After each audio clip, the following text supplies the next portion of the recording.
Thank you very much, Matt. No, I think you're looking pretty svelte, to tell you the truth.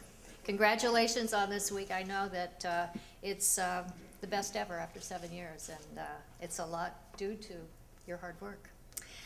What a showing today, and it's lunchtime. Thank you, everybody, for setting aside lunch or postponing it, at least, and joining us today. I think it really speaks to the caliber of the speakers that we have with us today and the fascinating discussion that we have in store.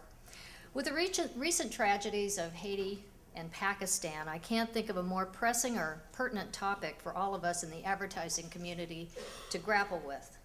Whether they occur here or outside our borders, disasters always pose complex communications challenges around response, preparedness, and public engagement.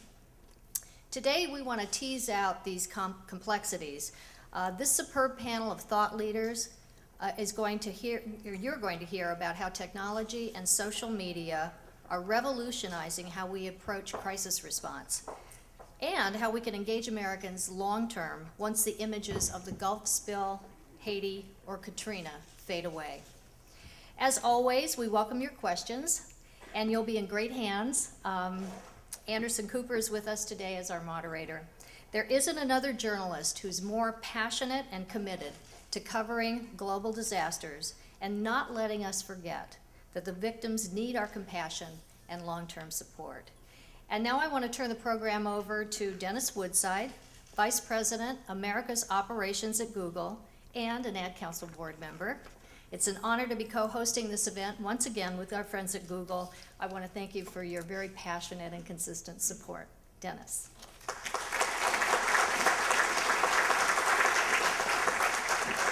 Thanks, Peggy. And thank you to the Ad Council, Peggy and her team for co-hosting this event with Google. We're really proud to be able to bring this to you today. Google's founders and engineers have always believed in building technology that can solve big problems. That takes on new meaning when disaster strikes, and the right information, the right technology can save lives or help raise relief funds. For example, in the aftermath of Hurricane Katrina, Google repositioned satellites around the globe to show the destruction that the hurricane had wrought on the New Orleans area. And within a day or so, we had changed our homepage, which is seen by over 1 billion people, to help direct relief funds to the relief effort in the Gulf. Within a day of the earthquake in Haiti, we had done the same, and we had a team on the ground that had built an experimental tool called Resource Finder, which I think you might hear a little bit about today, which provides information on health facilities to first responders who need to know which hospitals provide which types of services and have which types of capabilities. So in these examples, you could say that Google was virtually on the scene, but Anderson Cooper, more often than not, is the man actually on the scene. He extensively covered the aftermath of the 2004 tsunami in Sri Lanka. He earned a Peabody Award for his coverage of Hurricane Katrina and for the government's response. He also won an Emmy for a program called Starving in Plain Sight, which was a deep investigation into the aftermath of Katrina. He's covered famine in Somalia and in Niger. He's covered wars in Afghanistan, Iraq, and Bosnia. And he's extensively reported on the earthquake in Haiti, and more recently, you've seen him live in the Gulf for, I think, over a month in the aftermath of the Deepwater Horizon oil spill. So please join me in welcoming our host, Anderson Cooper, and his panel.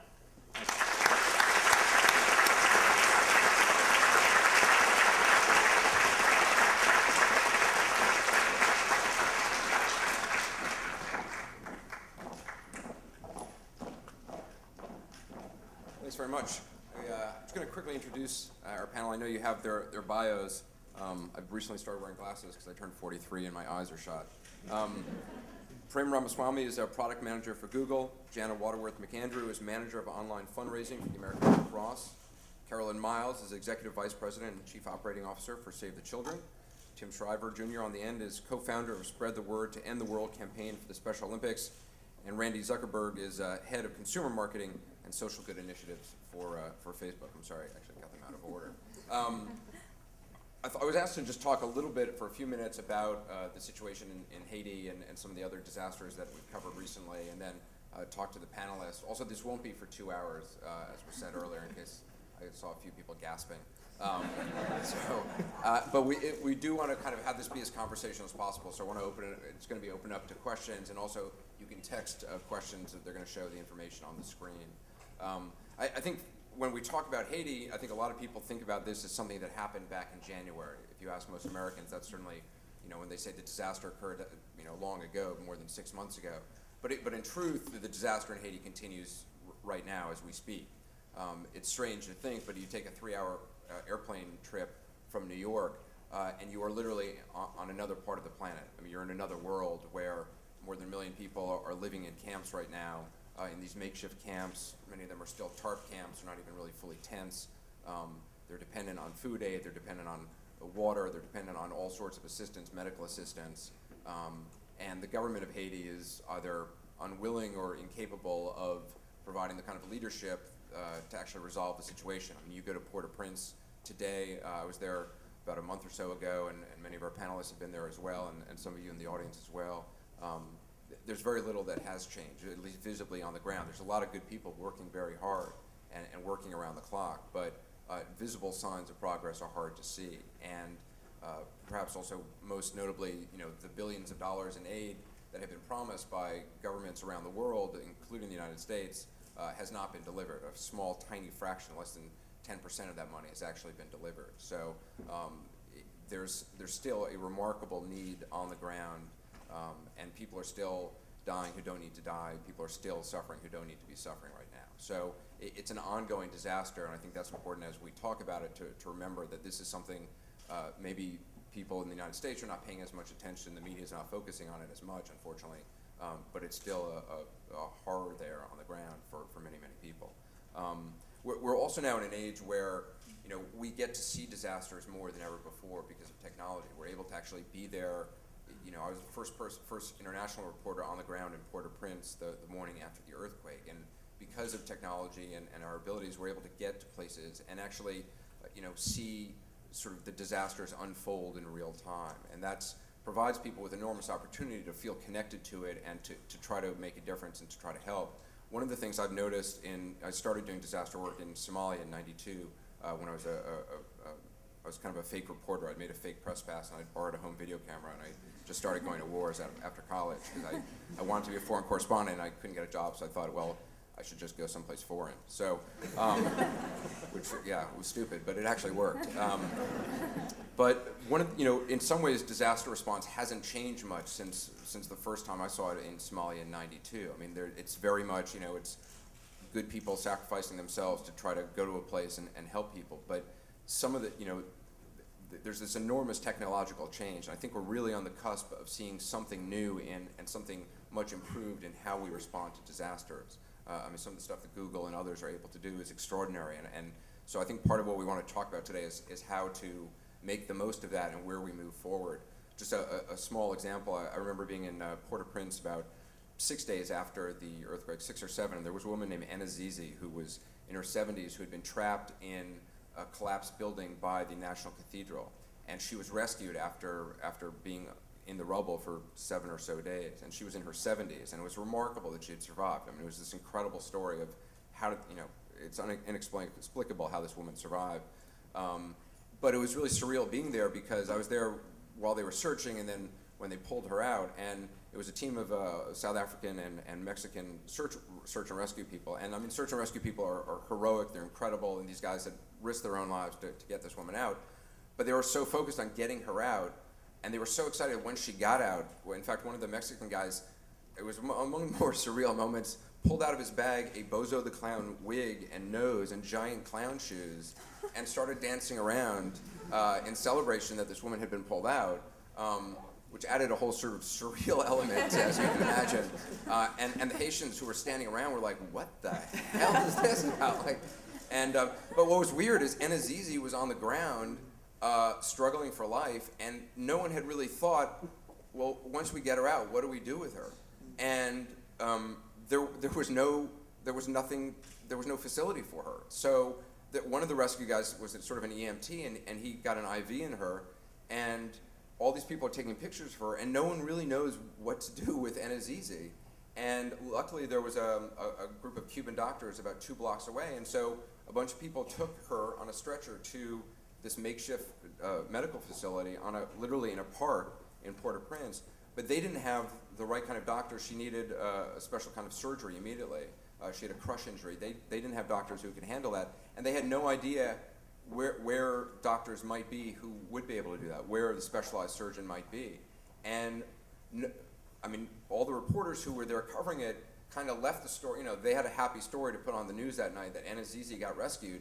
And we were sitting around because, CNN is sort of, we're on endlessly, so we have nothing else to do. So we were like, well, let's go follow Anazizi. And so we went and we found her just laying in this facility with an IV, but she'd been left basically to die. And, it's this very strange situation where it ended up being, people in my office calling around different aid groups, and I went on TV and, asked anybody who was listening if they knew of any doctor of this kind who was working in Port-au-Prince. And, through phone calls and stuff, we ended up getting a Coast Guard helicopter to come to the presidential palace, which was 10 blocks away, and we ended up commandeering a vehicle, and we put Anazizi in the back of a pickup truck and drove her to the presidential palace. And my producer ended up with 2 cell phones lighting the way for this Coast Guard helicopter to land on the ground at the presidential palace, and she was taken to a ship, and she survived and she lived. But to me, it was just a real indication of, how there's all these people working incredibly hard, but often the left hand doesn't know what the right hand is doing, and you still see that today in Port-au-Prince, despite all the organization that was there. I was talking to Sean Penn about an instance where he had someone in his camp dying of something very simple, and he drove her around for hours to various medical facilities trying to figure out where the right blood supply was, and they couldn't find it, and this person died. So I guess that's maybe where we'll start. I mean, Prem, I know Google has been working a lot on coordination and stuff. You were in Haiti. What really struck you about the needs there? So before we get started, I did want to thank the Ad Council for having this event today, and want to thank the NGOs and agencies that are out there in the audience, fellow panelists, and also you, Anderson, for actually making the issue more well known for the general public. With Haiti specifically, to set the stage first, I just wanted to say that Google's is involved in the crisis response area through our Google.org foundation.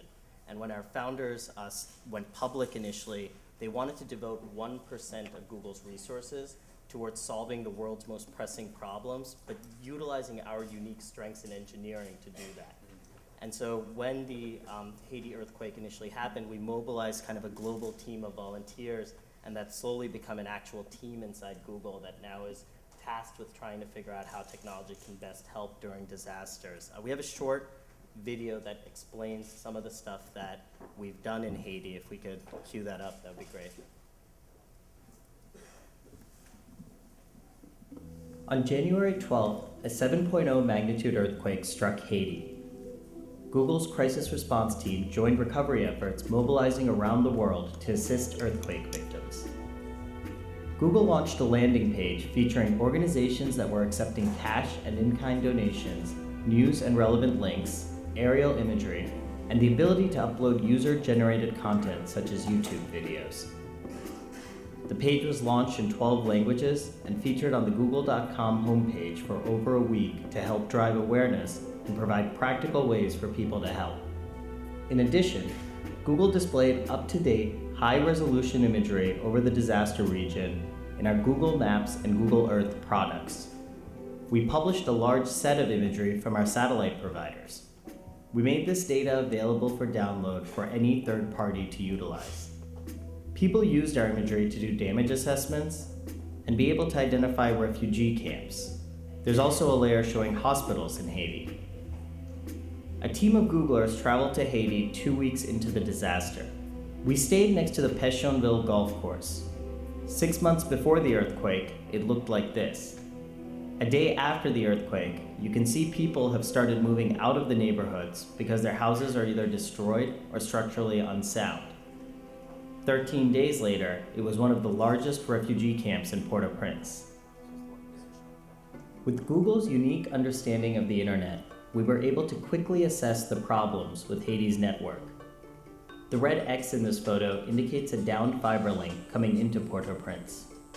Haiti's internet traffic to Google dropped precipitously at 5 p.m. Tuesday, the time of the earthquake. You can slowly see internet usage by one internet service provider rising.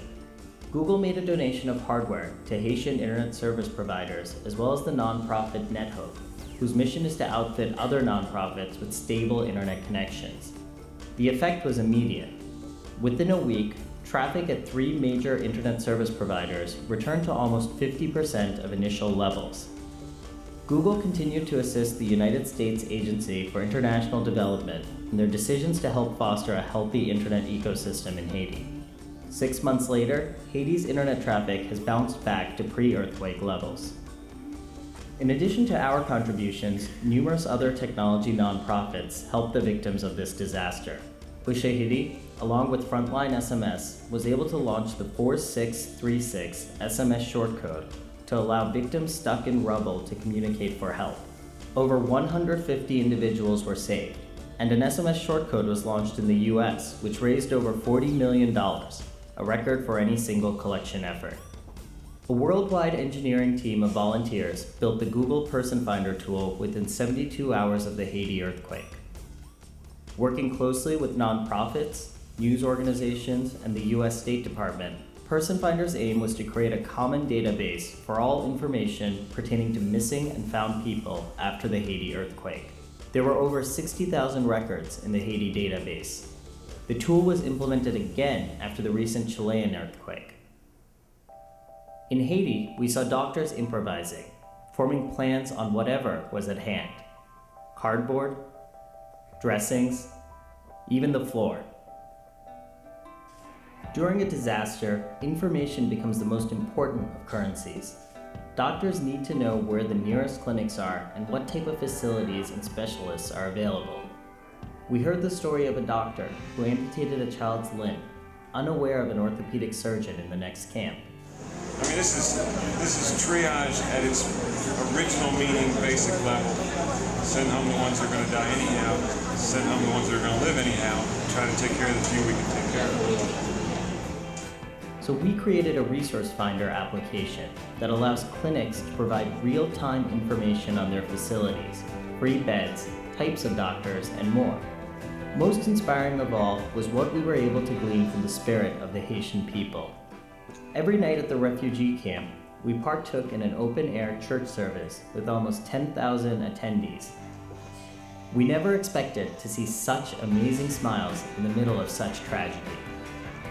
We have hope for Haiti and are excited to see how technology will continue to help both Haitians and victims of disasters worldwide.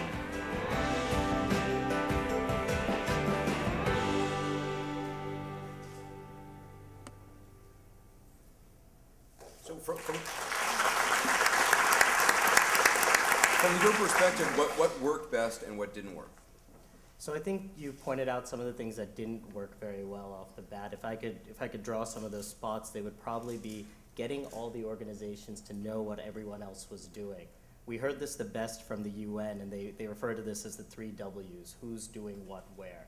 And that itself is a basic problem where you had 10,000 NGOs in Haiti the day before the earthquake happened. And so how do you actually mobilize this force as one unit to be best in giving aid out and not duplicating efforts? In terms of what worked well, I think for one of the first times you really had a lot of technology being utilized during the disaster. We briefly spoke about Ushahidi, which is a very small NGO that was formed out of the Kenyan riots. And all they do is they bring in SMS messages and are able to basically do incident reporting on a map. And utilizing that, they were able to simply show where people needed to be saved, to have conversations with them to find their exact address, and then relay that information to the US Coast Guard. And so there are a lot of innovative technologies that are slowly being used and slowly being introduced. And it'll take some time, I think, for that to mesh with the bigger organizations, but you're slowly starting to see that rapidly occur as we proceed from disaster to disaster. And Jana, the American Red Cross was able to use text messaging to raise a huge amount of money in a very short amount of time. Mm-hmm. I mean, it was amazing. This is probably one of the few times since Katrina that we've seen such a response, and it's so easy. when people, they text, they see the images that the people in need, and they can immediately help and make a donation, and is accessible to virtually anyone, regardless of their age or income level. You raised what, like $32 million or something? Yes. Very quickly. Mm-hmm. Within a matter of, I mean, I think within the matter of the first day, we had over $3 million. And Carolyn, for Save the Children, which obviously was in Haiti, you know, it was one of the organizations that was on the ground in Haiti, and obviously those organizations like the American Red Cross, you know, had a greater infrastructure than a lot of aid groups which were coming in. It's got to be a real difficulty, even if the technology is out there, using it, especially in those first couple of days, because, you know, you need, gasoline is short, you need to run generators, even getting a computer up and running is tough. Yeah, it was very tough in the early days, and actually, I mean, the technology doesn't really come into play in the first couple of days. It's all about people. It's all about, you know, our people were out walking or using motorbikes. There was no ability to get out. But technology really comes into play as the emergency gets up and running, and so things like Resource Finder, which Google has developed, is something that we used a lot, which was to try to map and try to understand where the resources were and where they weren't, and where other people were working and where they weren't, and how do you get to those populations, particularly the people who nobody's getting to, which is so important in these emergencies. So. And in terms of how the response in Haiti for Save the Children, I mean, how did it compare to other disasters? It was a huge response for us. I mean, we had about 70 people on the ground in Haiti when the earthquake struck. We now have 1,500 people. Almost all of those are local staff that we've brought to bear. And I think that's one of the things that's so important, is that in disasters, it's the local capacity that you really have to focus on. I mean, the first responders are the people who are there. So Save the Children is actually spending a lot of time on, we actually had an expert there, ironically enough, who was a first responder who was there training people on disaster preparedness. And he had been there for only a week, so we hadn't gotten nearly as far as we wanted to. But the real issue in saving lives is, can you do preparedness on the ground before, in disaster-prone areas, which, and we all know where they are. There's 20 countries in the world, where if you look at those 20 countries, those are the places where disasters continue, big and small, continue to happen year after year. So that's a really important thing, is this whole idea of preparedness, and using technology to do that, whether it's Facebook or Google or other technology, we can really bring that to bear. Because you can do simulations, for example. You can use technology to simulate what's going to happen in a disaster and to try to prepare people. Randy, how about for Facebook? How was Facebook working on this? So I remember right away when we heard about the earthquake, I think there were about 5,000 status updates coming in every single minute from people on Facebook, and that really raised a few challenges that we saw. The first was that there's so much information coming in on the web from so many people. How do you figure out what the best information is, what the most accurate information is? Because there were also people out there who were taking advantage of the situation. And so the first thing that we did was we created a hub on Facebook where organizations such as the Red Cross, Oxfam, UNICEF could all come together and had access to this hub and could provide the most updated information. The second challenge that we saw was also the similar one that you guys talked about with Google, is how do you get the correct resources to the correct people? I thought the People Finder tool you guys built was wonderful. I think there's so much more that we can do with that in the future, especially since everyone puts their real identities on Facebook. I think it's a really interesting opportunity moving forward for us to link up who people are and where people are. And then and how does that work? I mean, how do you get the data? How do you get the information? It's just people on the ground saying, I'm looking for... So right now, as we saw, I mean, it was very ad hoc. There were people, a lot of people were able to connect with missing family, but it was because they put out a status message, or they relayed the help of family and friends to help with their searching. I think that there's certainly an opportunity moving forward to provide kind of an identity for the missing and an easier way to That's solve obviously that. something Save the Children does as well. I mean, I remember working with Save the Children on the ground in Port-au-Prince, going through camps where they'd be trying to reunite kids and figure out well, who really is an orphan, who is an unaccompanied minor, and can we connect these families? But that process takes a long, long time, and it takes a lot of labor. It takes a long time, it takes a lot, I mean, it can take up to, 6 months, even longer, to reunite families and children. And you see this in a lot of emergencies. You saw it in the tsunami in a big way. I know you saw it when you were there, Anderson. And we certainly saw it in Haiti, and you literally have to, and again, there's probably some good things we could do to use technology, but you literally have to go out and try to figure out, is the family still living? And can we connect that child? And you're talking initially to children, so, some of them as young as 5, so you're trying to get, they're saying, well, I live in a place that looks kind of like this, and you're thinking, okay, every place looks kind of like that, and as much information as you can get from a 5-year-old or a 6-year-old is what you can get, and then it's literally trying to do that searching. But, if you think about how that's changed, if you think about, 9/11 and all the pictures on the wall, right? So turning those pictures on the wall into virtual pictures on the wall is really what you can move to. And so can you use technology to match people who are missing, and there always are people looking for those children. So it's the matching of those two that can be so difficult. So we did things in Haiti like set up a hotline. I mean, very basic stuff, but. And also at using least radio, radio is a huge, Yes. a huge Radio thing, is obviously, huge. in Yes. Haiti. Yes. In Port-au-Prince, you see people sort of carrying, listening to radios, even who don't have batteries in, but sort of there's this thing about having a radio and So we would broadcast, these are the centers where, and you don't necessarily, in a place like Haiti, it's very tricky because you don't necessarily want to say, hey, we have all these missing kids, because you have to worry about, or all these, kids who have been separated, because you have to worry about sex trafficking, you have to worry about all sorts of other issues. So, but you can get people to come to these centers if they're looking for their children. I want to bring Tim into the conversation. Tim, obviously you guys don't do disaster relief at Special Olympics, but you had a campaign, the R Word campaign. What is that, and why do you feel it was successful? What made it successful? So, I guess for us, crises are not hurricanes, are not earthquakes, excuse me.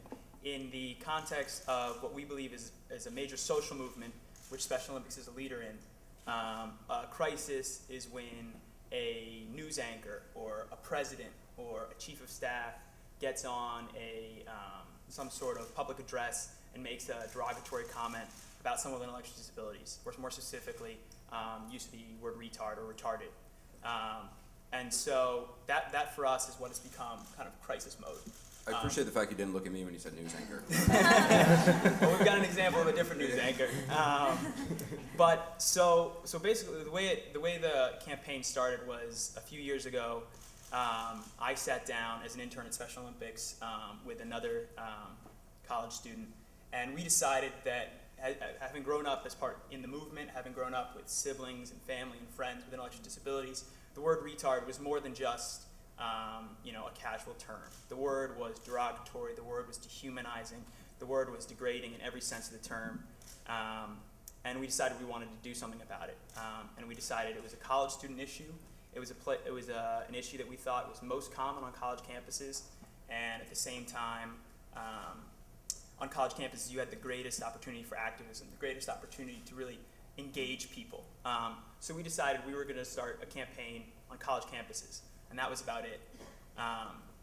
And 2 months later, Tropic Thunder came out, and our world was kind of blown to bits, and it went so far beyond college campuses we couldn't kind of believe it at the time. And what happened was we went into crisis mode for the first real major time, and 22 organizations came together in protest of this movie that was offensive to all different types of people. But the difference was that every single other group that could have been offended had been tested for. So they ran different versions of the movie for African Americans, for women, for all different type of groups that they thought might be offended. People with intellectual disabilities were not consulted for 1 second. No organization related to people with intellectual disabilities was consulted for 1 second. And the movie, a central plot of the movie was a kind of absurd caricature of a person with intellectual disability. So we immediately hit the streets. We immediately decided to organize protests. We had parents, family, friends were furious. They wanted Ben Stiller, hung out to dry. They wanted the studio hung out to dry. And so this first crisis mode, this kind of first moment at the start of the campaign was major for us because it was a big learning experience. Because we really went at it with some anger, with some fury, and we really wanted to go after people. And we wanted to ban the word. That's why all the posters that we had said ban the R word.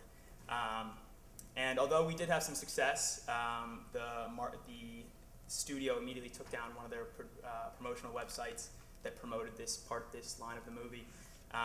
We also quickly realized that this kind of angry response, this kind of personal response, attacking certain people wasn't really the most productive way to go. And especially the use of the word ban. No one wanted, everyone was up in arms about the First Amendment. So this was quickly a learning experience for us.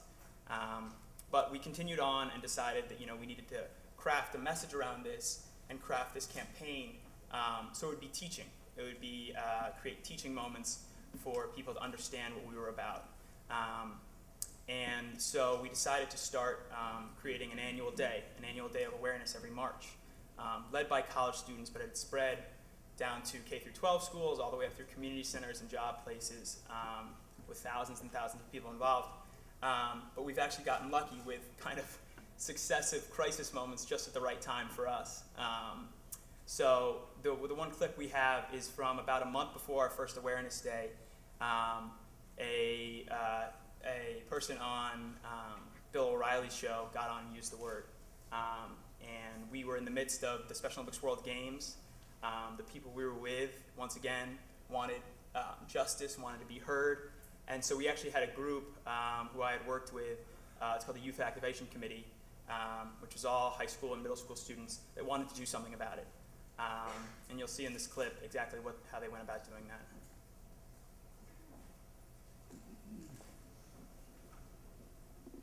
What he didn't quite explain to me, and maybe I'm a little retarded about this, is how does the word retarded make you feel? Upset. Abusive. Furious. Disgusted. Hurtful. Sad. Degrading. It's painful to hear the word. I don't think the R word should be used, especially on national television. Celebrities are looked upon by many people, from adults to children. They are seen as role models. There was no reason to use that word on national TV. I think we should stop this because we hurt a lot of people. I have an intellectual disability, and when I hear the R word, it really hurts. I feel like I was mad. I feel hurtful. I feel bad. It's not right. It's really not right. It makes me really mad. I don't know if they understand or they just don't get it. It just takes one person to set an example by saying, I'm not going to allow this word in the television or movies or anything like that, and it spreads. Things spread like wildfires. It's wrong for him to say it. I mean, like, all the people should be treated as one, because we are here as people. I believe in freedom of speech, but I do believe also that you should choose your words wisely.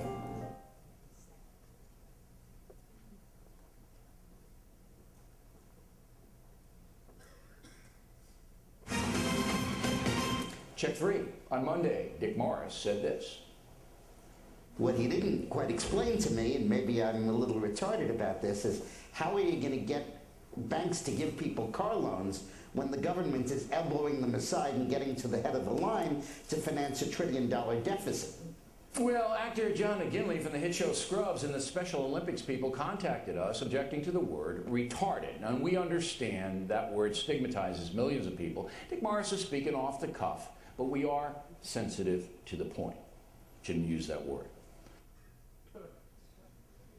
Now, for anyone, obviously, for anyone that knows Bill O'Reilly, that's a huge deal. We didn't expect him to come out and apologize profusely, but for him to mention it was a huge deal. And what really happened was, you saw they mentioned John McGinley, and of course, we utilized the media staff and the power of Special Olympics, but it really was kind of the youth stepped up. I worked on the letter that was written, came from the college students, the high school students, that was completely produced and directed by high school students, and decided to put this together and make this happen. And for us, this was a big deal because we really feel like this campaign is something that has to come from young people. Because from young people, that's where you're going to get the change moving forward. That's where you're going to get the long-term change in kind of the social status of the people with intellectual disabilities, the people within our community. So coincidentally, 2 weeks later, Obama jumped on Leno and made a derogatory comment about Special Olympics bowling. And it was actually great for us because we had our major awareness day a week later, and so it made huge media for us. And so what we found was, as these kind of events continue to come, is that it was important to create learning opportunities through these events, rather than coming out and being, going after the White House with, real anger. It wouldn't be really productive. Rather, use these moments as teaching moments to get these people on board with us to use their names and their publicity to help mobilize our cause. Can I jump in for a Yeah. sec? What I thought is so interesting, exciting about what you're doing is there are so many organizations out there that I think are really afraid to put their message out online because they're afraid of how people are going to react. They're afraid of hearing things that are not 100% positive. And your organization really took this as an opportunity to get in the dialogue with people and really educate them, which I think is something that I would really encourage a lot of organizations out there to do as well. I'm curious there are a lot of people from different NGOs in the audience or nonprofits who don't have a huge budget. What do you guys recommend in terms of utilizing social media to try to get a message out or to try to push forward your whatever your cause, your NGO? Well, I think, Anderson, one of the things I wanted to share, and it builds on what Tim is talking about, is, a big piece of what you can do with social media is show people what they can do. Mm-hmm. And so I wanted to talk for a minute about a crisis that's happening right now, which is the fact that 20,000 kids die every single day of preventable diseases. So that's 3 kids dying in the developing world. And the real issue here, and it's something for everybody in the audience to think about, is how do you get those kinds of issues happening in the public's mind so they think about those like they think of a crisis. If we had a crisis where 20,000 kids were dying every single day, 365 days a year, and it was in one place, we'd all be there, and we'd all be saying, oh my God, this is absolutely horrible, we're going to stop it today. What have you found that works? So I want to show you a couple things that we found. So we actually, because this issue really had to be taken up, we partnered with the Ad Council, and we put together a whole campaign about this, and it really focuses on, going back to something I said earlier, on the local heroes, on the people who are on the ground, these community health workers. So I want to show a clip and then show the social media that goes behind it that lets people know what they can do. So if we can run that clip.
So that's the clip, but we know that television or billboards or radio is not really going to get people to take action. So behind this campaign, behind these beautiful ads, which make heroes out of the local people who are saving kids' lives, we have a whole social networking, social mobilization campaign, and we can show you a little bit of that website and how it works. And this is the way you're really going to get people with nonprofits like Save the Children and the Red Cross and others to actually take action.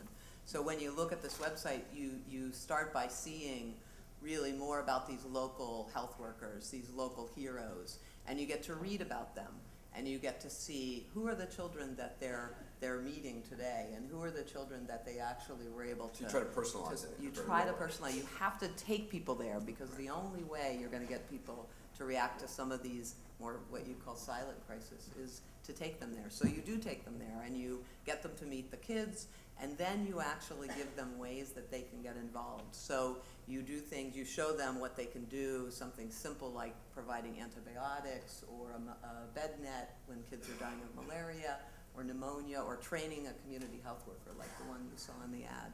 So you give them things that they can do. We know that also people really want to get their friends involved in the things that they care about. So you develop Facebook pages, you develop Twitter capabilities. It really is putting the ability to communicate back in the hands of the people that who are supporting the campaign. So it's really important. I think what we've found is, we used the tweet mechanism, for example, to talk about child survival at the UN meetings last week. So we were tweeting constantly about what was going on and who was saying what, and the audience that's interested in those those issues is really able to participate. So it's on Facebook, it's on Twitter. We do, fun things like have a place where people can put their picture up on something called the Wall of Good. So it gives people involvement devices. They can say, these are the things that we want to do. And we even have a campaign that we started actually a couple of years ago.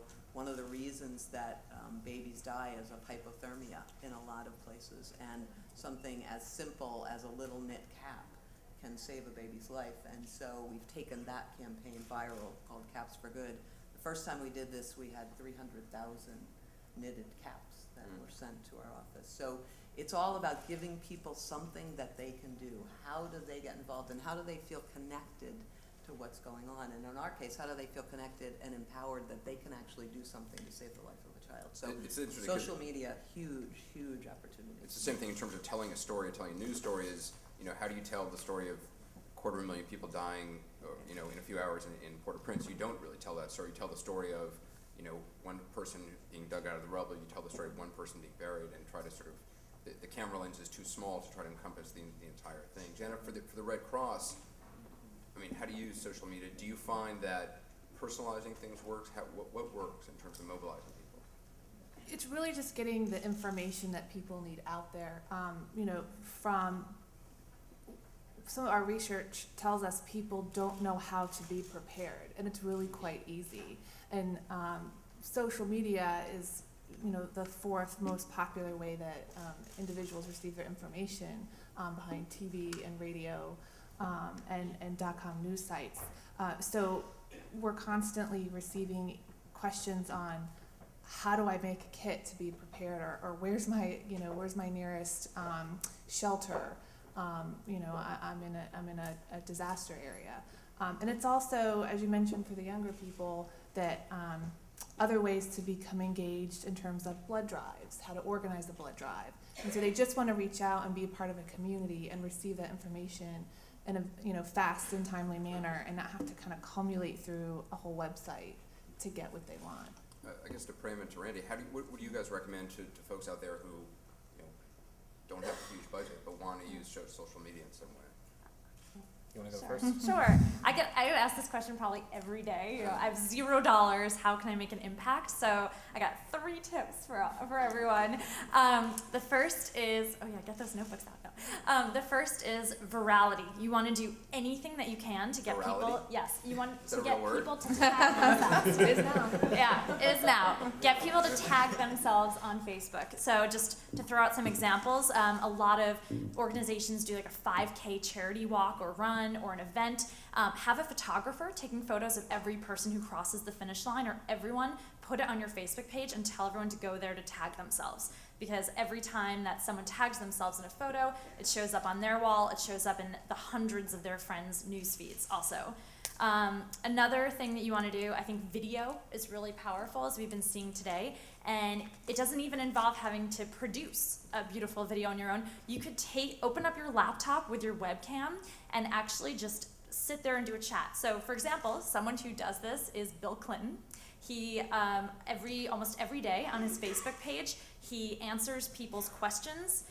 People will pose questions. What does he think about the obesity crisis in public schools? He literally will open up a laptop and record a video to people using his webcam. Really powerful, and something that anyone here can do. And the third thing I would encourage is that every Facebook page comes with insights features. You can actually see down to the city who your fans are on your Facebook page. So maybe that'll help guide the next event or fundraiser you throw. You might be surprised, actually, at who your fans are and what cities and what demographics they're from. And Randy, that's a really good point in terms of quick video. The Red Cross had a ton of content for Haiti. And it was quick, it was raw, it was, you know, it was down and dirty, and we just posted it up on YouTube for people to view, to understand what was happening, and what was the Red Cross doing to help these people. That's great. I've also often thought, I mean, just in terms of that is, you know, people like from the Red Cross, Save the Children, are doing remarkable work, and I mean, working around the clock, and people from, you know, all different NGOs. But people don't really see that. And even when we go and do stories, it's sort of formal, and you know, like flip cameras to me are a huge step forward. I mean, flip cameras, the sound quality is great. I sort of feel like if a relief organization just sort of had a relief worker taking a flip camera, kind of showing 24 hours in their life what they put up with, it would get, I mean, so many more people sort of feeling committed to helping that person. Yeah, I mean, we've started something called Voices from the Field, which is exactly that, and it's very short blogs. I mean, the challenge actually is getting these guys to stop what they're doing and take a few minutes to write a blog, literally. But with the we flip have camera, I started to do that. would recommend somebody else, right? Well, I would recommend just not writing anything. I would recommend just turning. I mean, literally just turning the camera upon yourself and saying like, you know, today sucks. This happened. This happened. This happened. Or it's 100 degrees and I'm trying to find this kid. Or you know, and make it very real. It is the people that are there that people want to hear about. So we're doing more and more of that. Is, you know, get when you're there, whoever's there, you know, get them to do the quick video and put it up there. And I think that's really what was so cool about the video we had was that was a 16-year-old kid with his camera, and that was created in 2 hours. And about 2 in the morning, the night after that had happened, and it was sent out the next morning. And there was all the people on there were people with and without disabilities, ranging from like 14 to 17. And all these, we kind of have, like as you said, like just tons of all this kind of user-related material, our user-created material that we've kind of encouraged people to create. And then we've taken advantage of, you know, Facebook. We have a Facebook cause. When the Day of Awareness is coming up, we create an event a month ahead of time. And the month ahead of time, one of the most interesting things I've seen is that in the month ahead of time, there is a constant flow of commentary on the Facebook wall. And half of it, like as you said, putting yourselves out there, like we get torn apart by half the kids that jump on Facebook. Kids, adults jump on there and absolutely are furious with our cause, furious with what we're saying. And you know, we have to constantly monitor it because, you know, they say completely, you know, derogatory things on our, so it is putting yourself out there, but it's also taking advantage of these kind of very public sites where things show up on feeds, you know, videos, pictures, events, and making sure that, you know, and this was all in the hands of, you know, me and another college student running this event, and from our dorm rooms, very simple, very much just, you know, taking advantage of what was in front of us. Do you have any recommendations? I mean, the one thing I would say is I would say don't fear the technology as much as it might seem like it is scary. You know, a 16-year-old kid is figuring this stuff out and making a lot of money with his tweets and his YouTube videos and his Facebook page and things like that. These technologies exist, and the fact is that filtering sometimes the signal from the noise can be very difficult.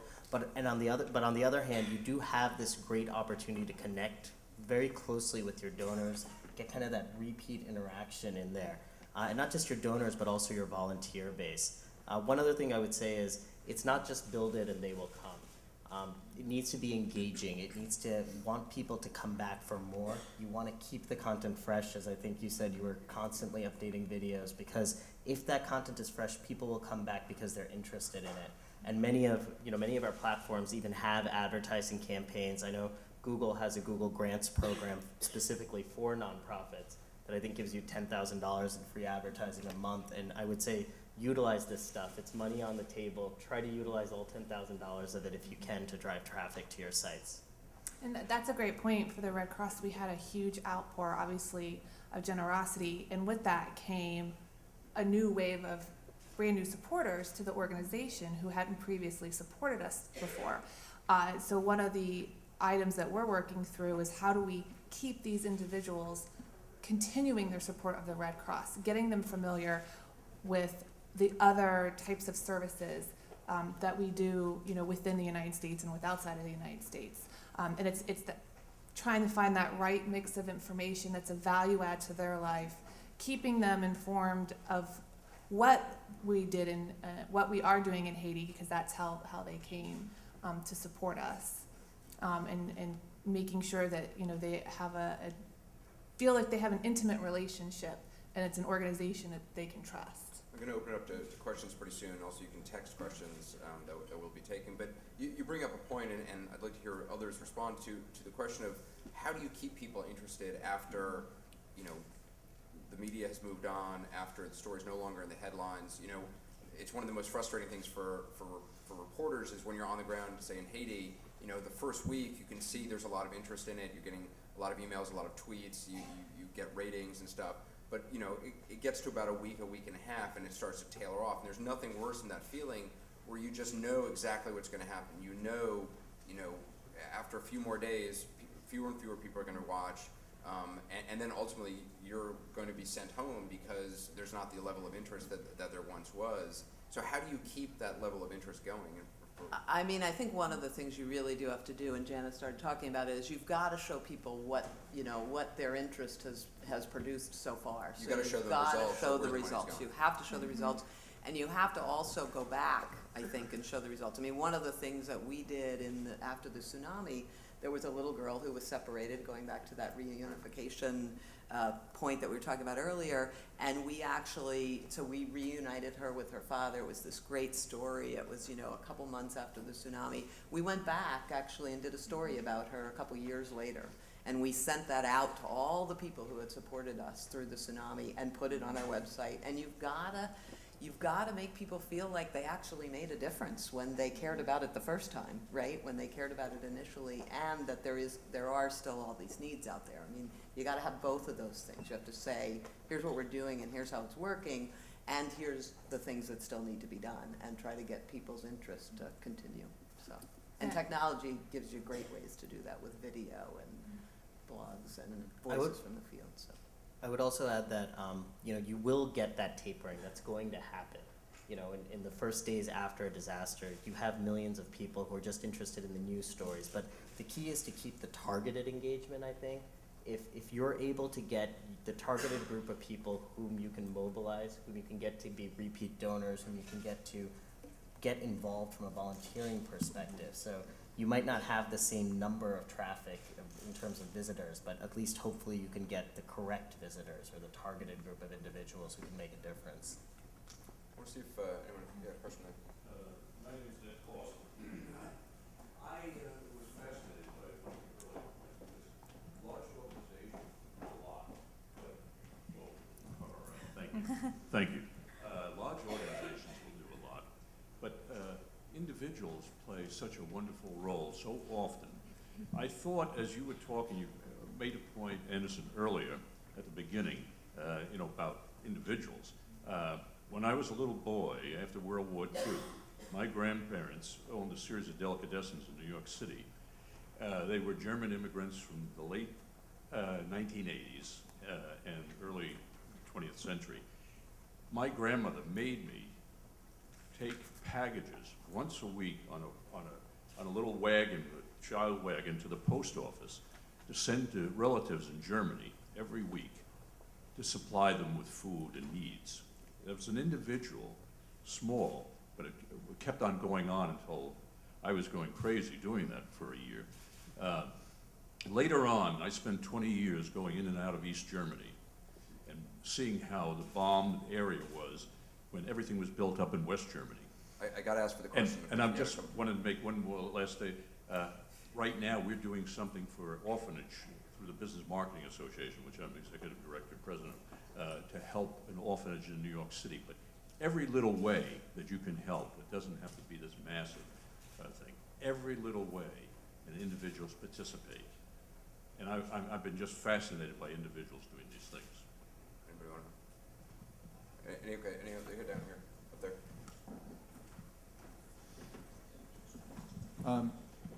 When you were talking about Haiti, you brought to mind an interview I saw after an earthquake in Turkey, I think it was, with the doctor from Doctors Without Borders. And he talked about a big problem they had with medicine in two ways, in that they'd get boxes full of stuff that was wildly disorganized, and you could never organize it until it was over. And secondly, they tended to overlook the fact that in addition to the people that were injured, regular medical problems were going on. I mean, babies were being born, people were getting sick for all sorts of other reasons, and they didn't really, have stuff for that. I was wondering, was that a problem here? And couldn't that be an organizational thing that Google might address well? So, putting me on the spot pressure. here. I know. I think what you ask is a good question, right? Can we help organize stuff? Because we organize information. You know, I think that in some areas, what I stated earlier was we're trying to focus on the areas where we have unique strengths. The example you just gave was one of them, which we saw in Haiti actually also, where there was crates of stuff just sitting there on the tarmac that were rotting. And you have companies and you have nonprofits out there that are experts in this field. So you have people like, Walmart after Katrina, or I think there's a group called Aid Matrix that helped out in Haiti. And so you have these groups that specifically focus on these areas. What we're trying to do is we're trying to see where we can help with technology, or where we can help connect the dots basically to get the right people in touch with the right other people in this area. And I do think there are some opportunities there.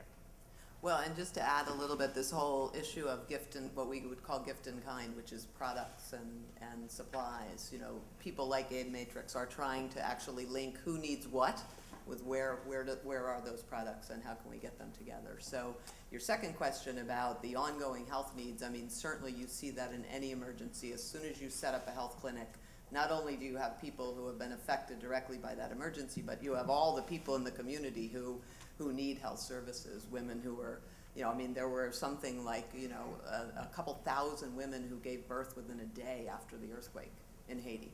So, they have to have services. Just to throw out an idea to everyone here, there are tens of millions of people buying tractors and playing Farmville every day. What if, we could apply social gaming mechanics to actually solve some of these issues? So if you could actually apply gaming mechanics so that you could buy a resource for someone in a disaster zone that actually goes to them. So just a challenging idea to Who has throw the out. time to buy fake tractors? I don't know. I'm so feeling very old. More than you want to know, Anderson. What happens to people in a disaster, they go under fast. They become severely depressed, despondent. People often develop infectious diseases and other medical conditions because their immune system is suppressed, and they can't rise to the occasion to do some of the things they need to. What's really amazing is that Haiti, the people in Haiti are so resilient. But I'm interested in taking social media. I'm loving being here today because this is really killing me that I can't do more in my work.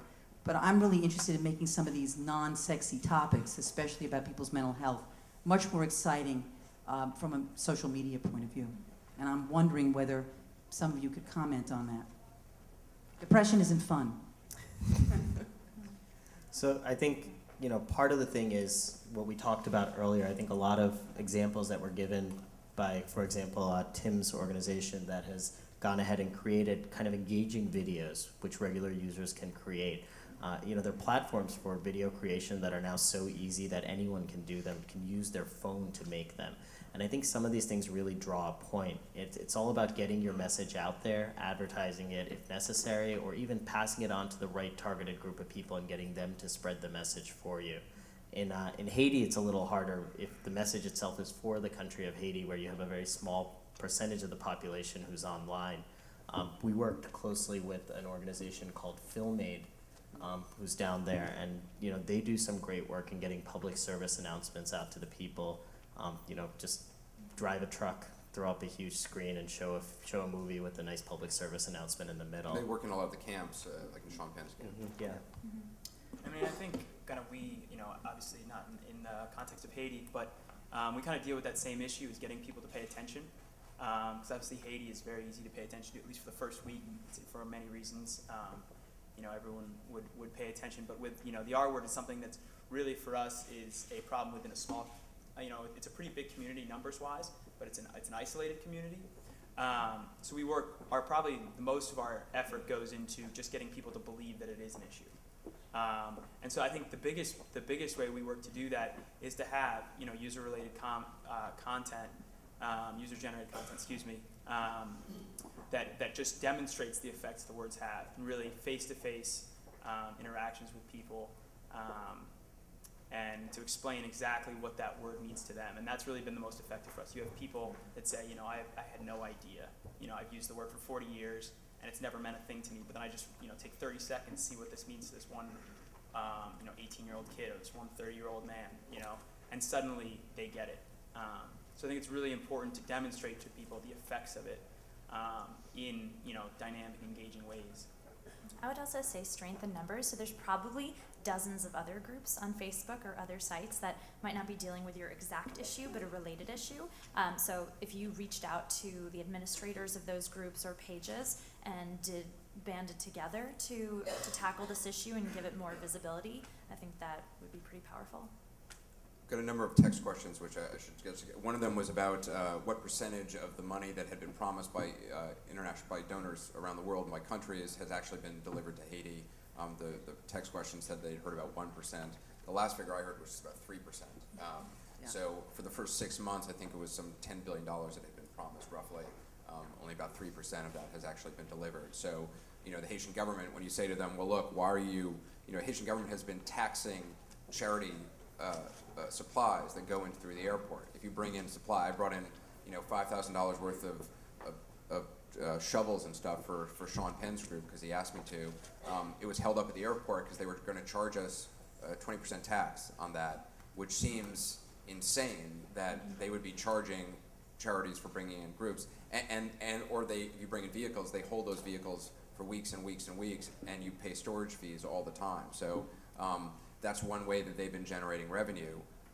They say, well, look, one, they claim they're not doing it, but also they'll say, well, we have no other way of getting money, because part of the money that was promised was actually just money to help the Haitian government actually operate, which has not been delivered on either. So that's one of the frustrations thing. There's also a question, what would it take to get people who engaged to Haiti to pay attention to the tragedy in Pakistan? And that's one of the, it's a great question. It's one of those things, not all disasters get equal attention. And certainly, the disaster in Pakistan, which, I would argue one of the reasons it didn't get the same amount of attention is, frankly, the pictures were not as strong. It was harder to get to the areas. Logistically, it was more expensive. It was harder for reporters to get there. CNN had plenty of people there and gave it a lot of coverage, especially on CNN International, but not nearly the coverage of a situation like Haiti, which is in a more confined space, more easy to get to. So logistics, I think, play a role in that. But I also think,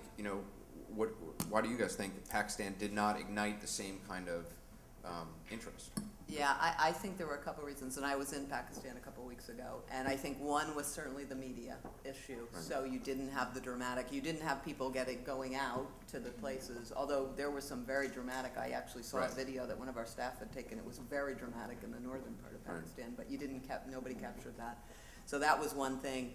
The second thing is this whole issue of the lack of transparency in Pakistan and the fear of donors. Is the money going to actually get to the place that I want it to get to? Right. And I think, organizations like Save the Children that have been working there for 30 years, we do know how to get things to the right place, but convincing people that's actually going to happen has been a huge issue. I mean, our fundraising in Pakistan is 1/10 of what it was for the same time period for Haiti. So it's the media. It's also the nature of a flood versus an earthquake, so the dramatic nature of that. So it's a bunch of things rolled together, but it's both psychology and then also kind of the visualness. Right. And I would say in regards to Red Cross being able to respond to the floods in Pakistan, everything that's been said, the location, the accessibility to the country, and something that Jane mentioned earlier, floods aren't sexy. They're long, they're drawn out, versus an earthquake is immediate. You see the images, you see the devastation that's caused, versus a flood, it may be several months before you realize this is an issue, this is a disaster, all these people have been. Well, I'm convinced the tsunami generated so much coverage, frankly, because there was video images of the waves coming into Thailand. Right. Had that not been the case, I don't think it would have had the same impact, because you can read about, it sounds horrible, but you can read about hundreds of thousands of people dying in a place. I mean, look at Congo. I've spent a lot of time in Congo over the years since I was 17, back when it was Zaire, and it's the deadliest conflict since World War II, and nobody really cares about it or knows about it. And CNN, to their credit, continues to send me there, but I can guarantee you no one really wants to watch it. And I don't know if people realize or don't realize, the American Red Cross is part of a larger Red Cross society. So the society over, in that part of the country is adept enough and mature enough to respond locally to that disaster. Sure, we did pledge money to help them out, to help that country out, but they didn't need kind of the response in terms financially and volunteers that Haiti or the tsunami needed. But if you look at the number of people affected in Pakistan, it's actually bigger than the tsunami, Haiti, the Pakistan earthquake that happened in it's bigger than all of those wrapped up together. Mm-hmm. So the response is not always commensurate with the need. And I think, again, going back to kind of some of the things we've been talking about, how to use technology to kind of bring people closer to those things that The other flip side of technology, which I found is a problem in Haiti, is you have now, anybody can get access to you through Twitter and through email. So we would be inundated with emails and tweets from people saying, there's this orphanage in Jacmel that the kids are starving and they're dying, and please go there. And I would get 1,000 of them, and I would go to there was in one orphanage that for days, in the first 3 days, I was just inundated with someone had created some sort of viral campaign that their orphanage was in trouble, this orphanage that they supported. Finally, we go out there, we spend half a day to get there, and they're fine. I mean, they're fine, relatively speaking, but they have food, they have water, and they have a structure that's sound. And the same thing we would get, and I know rescue workers, relief workers, search and rescue people would get tweets saying, I know this person is buried under the bank here, and you would get these for and it would be searched, and people would swear it's searched entirely and nothing's there. Or you would get tweets saying this child is being trafficked out of this hospital, and we spent a whole day one time trying to track down this thing, and it was very specific. This nurse is doing this, and it was just completely made up. Yeah, but this is a key issue right now. This concept of authorized versus non-authorized, right? So and this I think is also kind of the friction that you're seeing between the smaller organizations who are trying to use social media and tweets and Facebook to gather information versus the larger organizations that have had tried methods of feet on the ground to get the actual authorized information and throw it up the ranks and get it together. I think what you're going to see is you're going to see more organizations coming together to aggregate these, to understand them better, to understand what is true and what is false. I would say that in the case of Haiti, though, there were not as many cases of malicious intent as there were cases of... I don't think it was malicious. I think it was people, wanting to do something and feeling like, and then seeing somebody else's tweet and forwarding that tweet, or however you call it. A great example. We actually virality. We just met with this. We just had the opportunity to meet with this interesting group that worked on one of the recent DARPA projects that was finding red balloons in the U.S. and they just opened 10 random balloons somewhere. And they decided they'd use social media to try to find where it was. Wait, why were they searching for red? It was a Defense Department project, just to see if social media could be used to do this. Would it be successful? And this MIT team won, and they came and spoke to us about what they did. And it was extremely interesting because they said that there was a lot of treachery going on here. Some people just put up red balloons to fool others, and there was a $40,000 prize associated with it.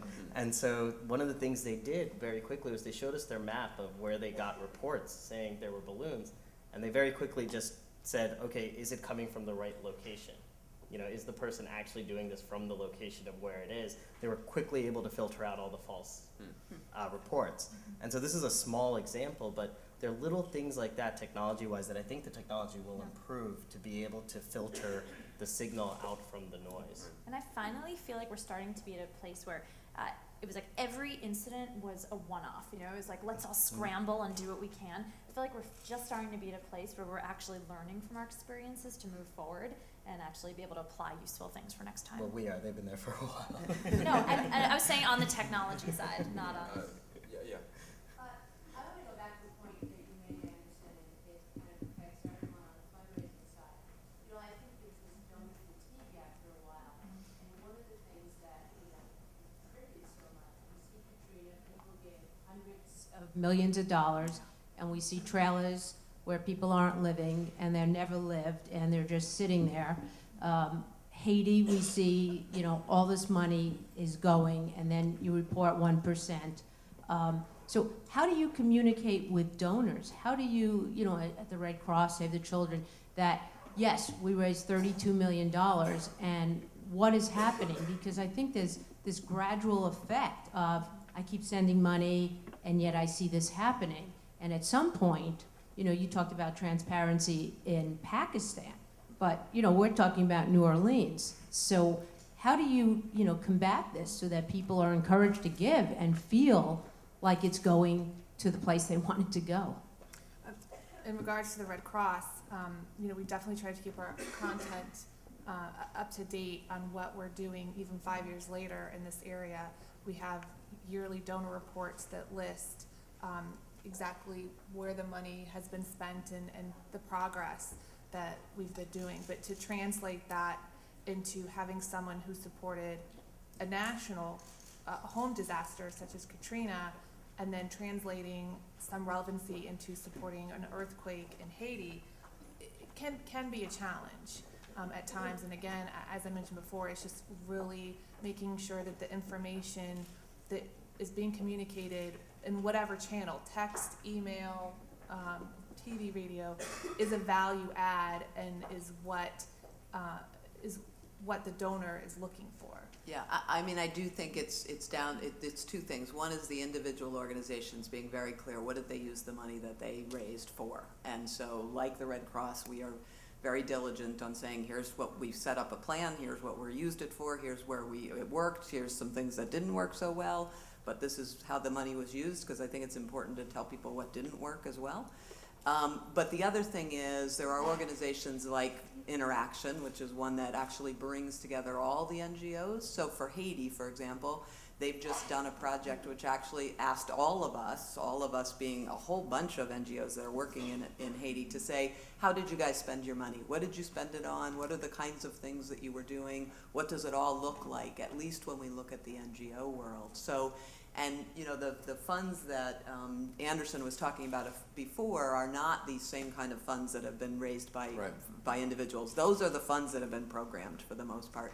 These are governments that are going to, you know, government funds that are needed to rebuild Haiti that are still stuck in limbo land. But you have to tell people what you did with the money. I mean, you've got to be able to do that, and that takes, you know, systems and all sorts of things underneath all of that to be able to do it, but you have to tell people that. And we're getting better at telling people then collectively about a certain response on what we all did collectively. But I will point out that in Pakistan specifically, if you look at, there's an interesting article, and I'm blanking on where I read it, but there's statistics on the amount that's given per victim. Yeah. And in the Pakistan earthquake that occurred almost 4 years ago, it was something like $112 per victim, which is still low compared to how much was given in Haiti. For the recent floods, it's low. It's like $10 or something. Oh, it's even less. I think it's less than that even. Yeah, and I think that this is a space where not just private citizens, but corporations and some of these NGOs can really band together to make a meaningful difference. I know last week our CEO was here at the Clinton Global Initiative and announced that Google was giving $1 million to flood relief in Pakistan. And though that's, you know, and we've also built out a landing page around it, built some products around it. And if you Google, you know, Google Pakistan floods, you'll get a page that kind of gives you some of the video content that you were also looking for, you know, just YouTube videos that users have uploaded out there. And I do think it's kind of this ecosystem thing where if we can get more players involved in this, more people giving, that we can create some momentum around the story. We have time for just one more question there in the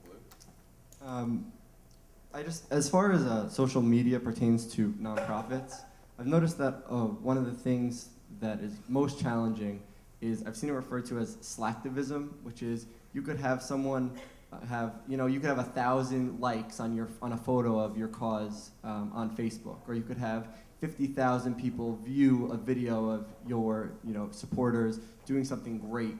But then to take those people who, anybody can sit at their laptop and click a thumbs up on Facebook or write a comment that says, wow, you guys are doing great work. But to take those people and turn them into activists, turn them into people who want to go out and do something, or even turn them into people who will become donors, who will want to donate to your cause, who believe in it enough to make a donation.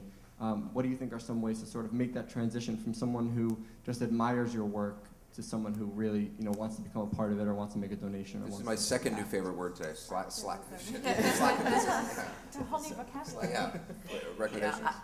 Jana, you want to take Oh, first? I think it's simple as ask them. Up until recently, at least in an online genre, someone who made a donation, we never went back and said, hey, can you tell a friend what's going on and ask them to donate? It was like a whole new concept for us. And it worked. I mean, we were surprised, the response, people said, sure, or they, took that action of retweeting or forwarding an email to say, I just supported the Red Cross in this initiative. Will you join me and do the same? Yeah, and I do think it's asking. That's one of the things. It's also giving people different ways to help. It's not just saying all I want is for you to give money. It's Right. You can knit a cap. It's you can sign this petition, to send to your congressman to say you care about this issue of child survival or whatever it is. You've got to give people more than just the click to donate button. And the whole idea of getting more people just to understand the issue, is hugely valuable, because along the way, you're going to get, more and more of those people to then start taking action for that issue. So, but it's the holy grail of how do you turn those interests into action. And I think to wrap technology into it, as more people have smartphones, it's making the website mobilize. I mean, even for the American Red Cross, that's something that we're working on right now. I mean, and it is a challenge. But if someone can't easily access the information on their smartphone, which is becoming, the more popular way to get their information, they're gonna abandon it and move on.